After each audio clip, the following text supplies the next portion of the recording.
One wrong move of selling your house can cost you $25,000 or more. These 5 common mistakes can be hidden in plain sight, so I'm going to be breaking them down so that you don't lose a dime. What's going on, guys? My name is Cody with Expy Realty. I specialize in helping sellers get top dollar and helping buyers find the next best deal. Be sure to like, follow, and subscribe if you want more valuable informational videos like these. Be sure to check out all my social medias down below.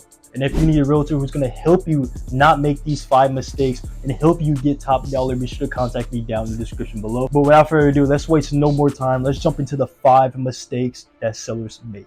Number 1, I always preach this, is overpricing. I will always make a video like this, and this will be always the first topic that I will always bring up, and that's overpricing.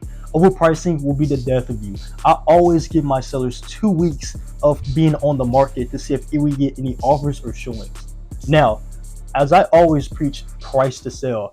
I'm not against of actually starting at a price where a seller wants to start at. Of course, let's test out. Let's see who all comes to the property at a price that you may want to try out. But here's the worst thing: staying at that price. If you stay at an overpriced for over 2 weeks, over 3 weeks, that is bad news for you, because not only are you losing buyers on the table, buyers see the days on market, which is going to ultimately result you into a much lower offer than you were expecting. Now, what I do recommend to my clients is pricing it very aggressively off the rip, because if you price it very aggressively, something happens when you do that. When you start doing that, you generate kind of a small bidding war, having buyers actually come in and walk into your house. And when you have an aggressive agent like myself negotiating everybody that walks through the door, you're going to have what's called multiple offer situation.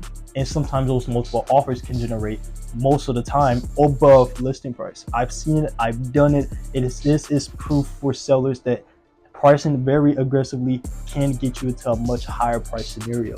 But like I said, I am not against of starting at a very overpriced to see if you can, test your waters. Number 2, the pre-listing preparation. I've seen this so many times, and this is another mistake that sellers make. And it is the pre-listing preparation. I've seen a lot of dirty houses that some sellers will go on the market and just not even worried about, not even cleaning it up, not even keeping it to its top shape. I always preach to sellers that, curb appeal matters. The first impression matters. When people walk through your door, they want to visualize themselves living in the property. That's the only good way you're going to get feedback, other than, inspections coming through and the tiny details of a house. But, if you are a seller and you're deciding to, not actually put forth the work into the property to actually, make it prepared to put it on the market, which 90% of sellers are going to do that. But at the same time, that 10% of sellers are not going to care of doing that. And that can result to you losing thousands and thousands of dollars. Not only that, a lot of uninterested buyers, just because you couldn't figure out the time to actually clean the property. Number 3, skimping the market. Overall, basically meaning, half-assing the marketing. This is very oversimplified. I always tell my sellers, no amount of marketing whatsoever will work if the property is overpriced. But if, let's say in a scenario, if the property is very, is priced to sell, but you're not getting a lot of traction, even the agents sometimes will know this. If it is super priced and it's super, basically priced to sell, and it's going to sell, the lack of options here is what's on the table. Not a lot of people see your house. And, sometimes it's going to take more than just a for sale sign and putting it on the MLS to actually generate a multiple buyer situation that I mentioned earlier. This is not the days anymore where, you can just put a for sale sign in the yard and boom, a lot of people are just going to come to the house. Nor just putting quick phone videos and putting it on Zillow is going to sell the house either. You're going to need a very professional marketing team. For example, you can get a professional photography team to actually come out and do videos for you, get professional photos done. Of course, it's going to be an investment. It's going to be about $400 or $500, but that investment will go a long way. So long gone are the days of you just half-assing, just taking pictures with your phone and just putting it on the market like that. No, it's going to take more than just, doing the simple things to actually generate a lot of traction, because that is the main problem here. Your property doesn't have enough eyes. Not enough people know it's even on the market. So ads, professional photos, professional videos is what's going to cut. Number 4, being emotionally attached to negotiations. Guys, one thing I do tell my clients as well is, expect when people, offer on the property that they know they have issues on. Especially, when somebody gets a lowball offer, of course, don't take it to the heart. Especially, when some sellers get investor offers. Sometimes investor offers can piss a lot of people off. And it can really throw off a lot of sellers in this scenario.